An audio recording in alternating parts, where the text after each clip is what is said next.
Reverend Witchy. Oh, yeah. See, you'll get it by the end. You'll understand why I'm wearing the hat. But, excuse me, the cold makes me cough a little bit. I was tasked with doing a seed right after Thanksgiving, and I thought that'll be easy because I'll just write about blessings.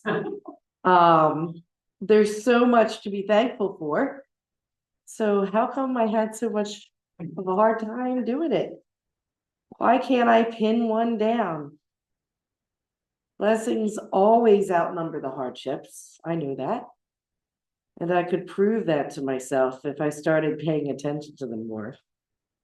But the thing is, and maybe you guys can't relate to this at all, but blessings just aren't as emotionally charged as the hardships. So why is it exactly that I'm not charging them? This is the question. So science would say it's linked to our drive for survival. Excuse me. Science would say it's linked to our drive for survival. Our need to keep ourselves safe and alive. So in my mind, am I just running through the jungle? Mistaking unkindness for lions, traffic for tigers, and gossip for bears? With this fight for survival ringing in my ears so loudly that no one can even begin to tell me that I've already crossed the finish line. I'm already doing it. I'm surviving in spite of my fears. So what am I grateful for? Well, to explain that, I have to go on another rant. I went to see my second favorite musical this weekend. Well, not the whole musical, the second half of the Broadway musical. Fans of Wicked know what I'm talking about. One musical became 2 movies. I waited a year to see the second half. I waited a year. Something I really resented last year when a spectacular performance of Defying Gravity left me feeling incomplete. Incomplete in a world full of opportunities for instant gratification, you guys. Come on. At a time when the death of my father was raw and new. I wanted that instant gratification so bad. So to say I was excited would be an understatement. But what happened in that theater was more than entertainment, because when you're doing this healing thing, entertainment doesn't become an escape. It becomes an opportunity to dig deeper. It was a healing. See, the delay was a blessing.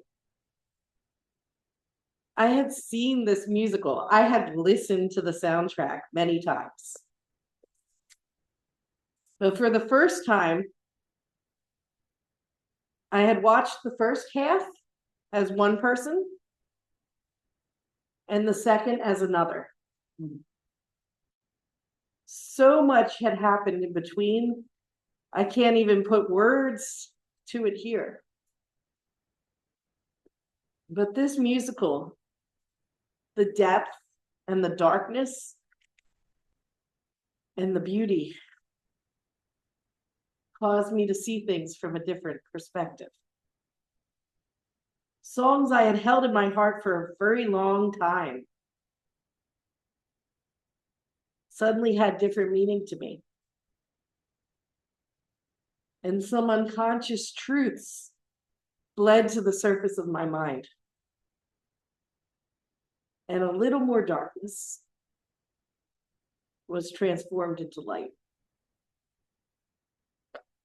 And this is why art, in its many forms, is such a tremendous blessing in my life.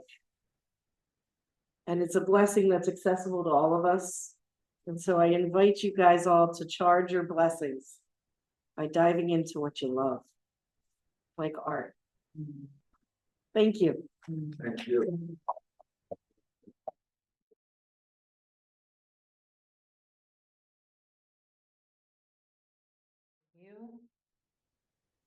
Okay. Hello, everyone. Thank you for having me. A beautiful speaking prior to this. It was wonderful. I could talk forever, so I have to make sure I stay on task because everything you said was like, oh, let me add to that. So, as Cindy said, growing up, I was always, I just knew I was just a little bit different. There was something, nothing felt right. The world was very just yucky, like the way the belief systems, things that I would hear, adults speak about, or they're, it's what they believed in. Not that they're bad people, it's just the way the world was. But to me, it was like, what is wrong with you people? This is just not right. These is terrible.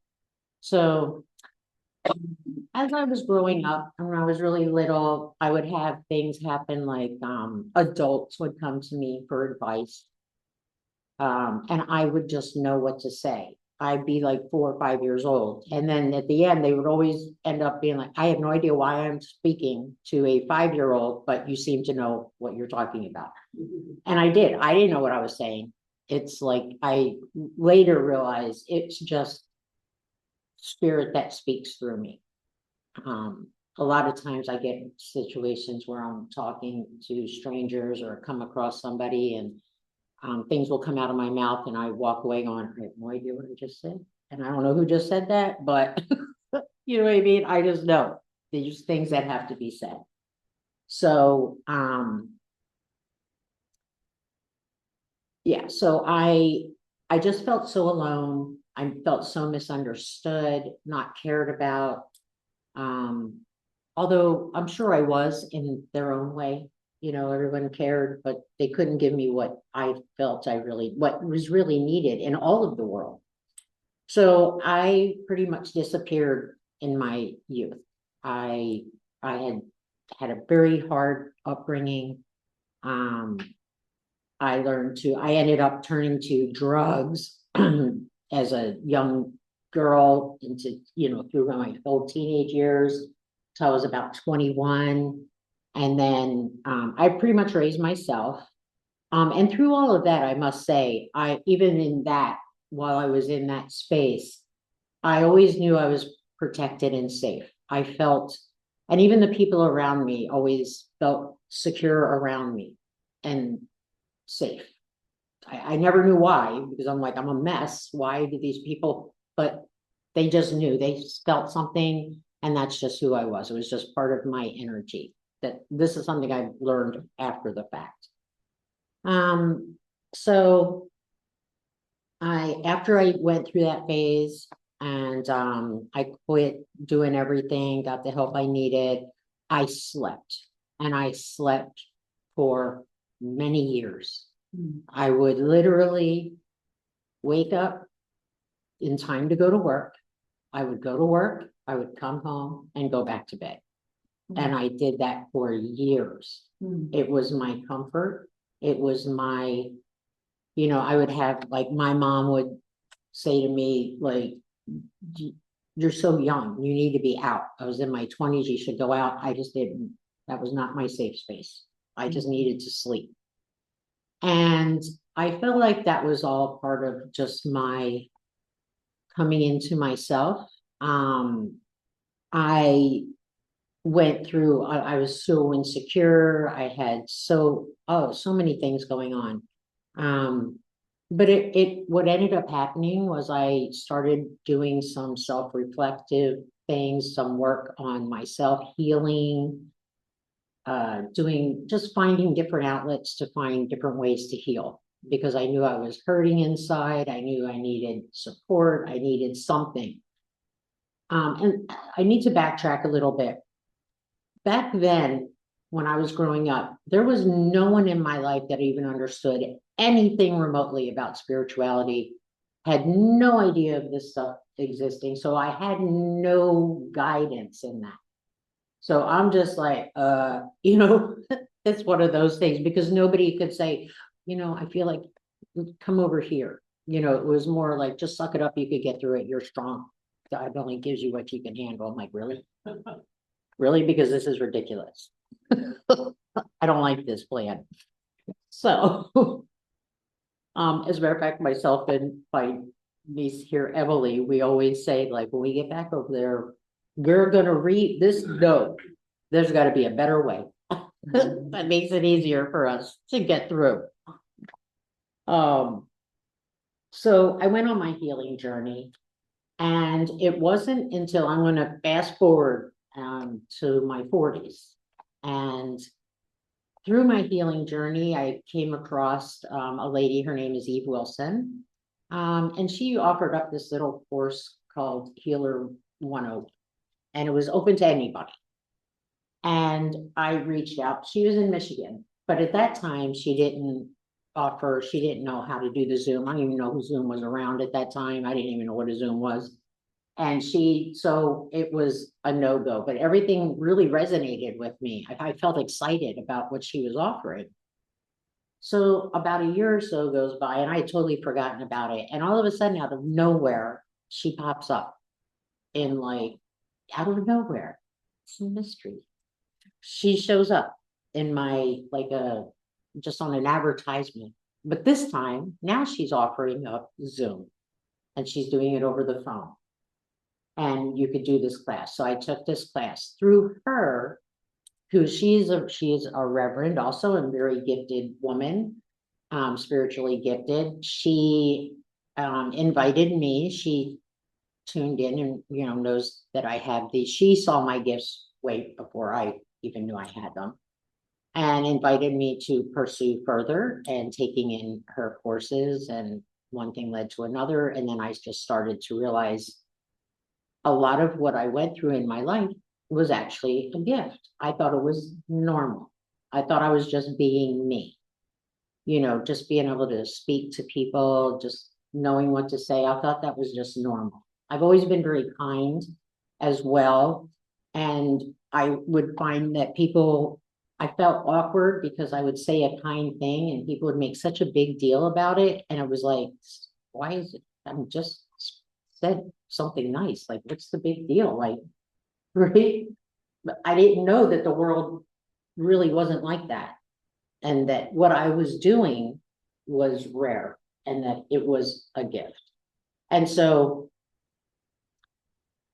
it really kind of held me back from really opening up more to the world, I want to say, because it felt like it wasn't genuine in a sense, because a big deal was being made out of just me who has been through struggle after struggle, so many hardships, beaten down, had no self-esteem, no self-worth or anything.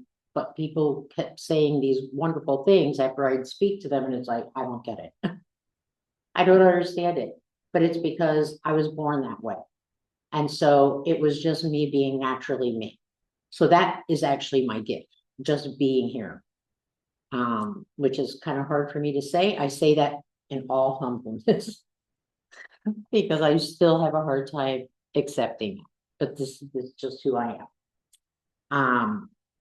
And what I wanted to share, what I want you all here to know is that everybody here has gifts of some sort. It could look so different to everybody.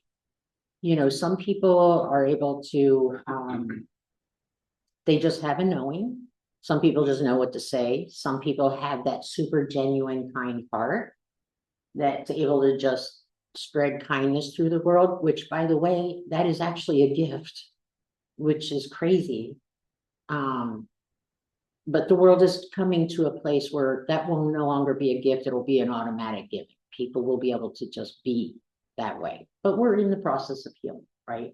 And that's one of my jobs here. What I've come here to do is to help light the lights that people have inside them, to help them to understand that they too, everybody is special in their own way. Right? You all deserve to be here. Everybody has their place and everybody's needed. You're needed. And that's something that's a lot of people don't understand. They think it's about money, or they think it's about what you have, or who you know, or all what you look like. And no, it doesn't look like anything, right? It doesn't look like anything. As a matter of fact, I feel that most people the less people have, the more in tune they are. They're really more in tune. And I think they're the most gifted, the ones that can help the world to rise above and to maybe humble others and to understand like your stuff doesn't mean anything when it comes to the big guy. Could care less what you have. It's what's in here. And that's what it's all about. It's how you carry yourself, right, in this world.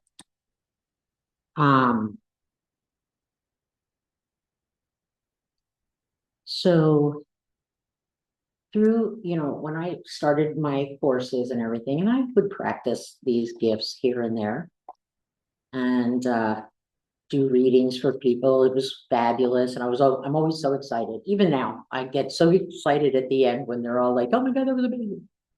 And I'm like, yay. But because I'll probably forever always be that way. So it just was a slow process.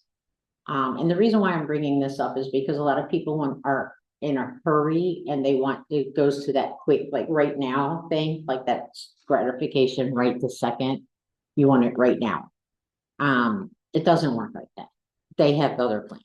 So you have to just kind of trust the process. So I would try. My point was I would try and I would try to get out there, and I was trying to build websites and doing this and doing that. I'm doing this. I got this. I could do this, right? And every time it was like, I don't have this. I don't. This isn't working. Nothing's working. No matter what I did, nothing's working. Until literally maybe about 6 months ago, and all of a sudden I'm being thrown into spaces like this, where I'm now out of nowhere speaking to people in groups. I'm teaching, I'm helping, I'm doing I'm having all these people come my way for, healing. So what I realized is if I had this gift at where I'm at now, and I really knew that this was what I was doing, and I was out there in the world any sooner than now, I wouldn't be here today. I probably would have been chewed up and spit out because I didn't have enough understanding. And it wasn't my time. The world wasn't ready for me. Right. And so I need to be, they send me out here, they push me into this when they know it's time.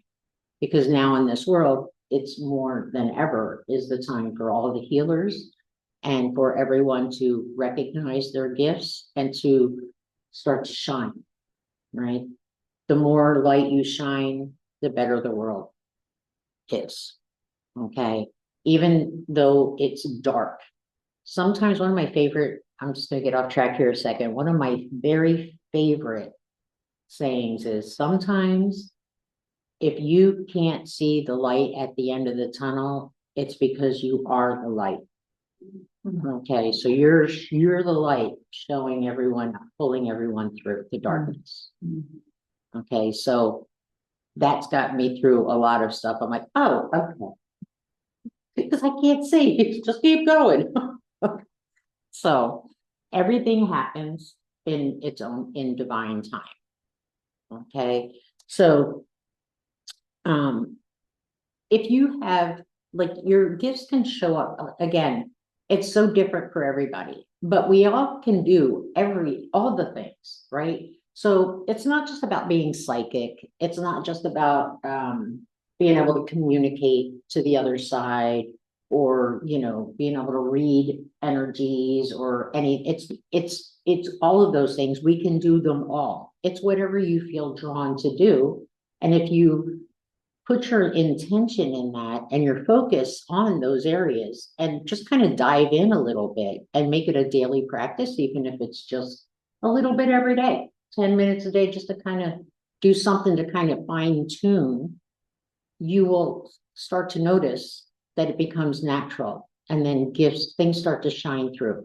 So we all are able to communicate with the other side. Every one of you are able to see energies, feel energies. You have it all.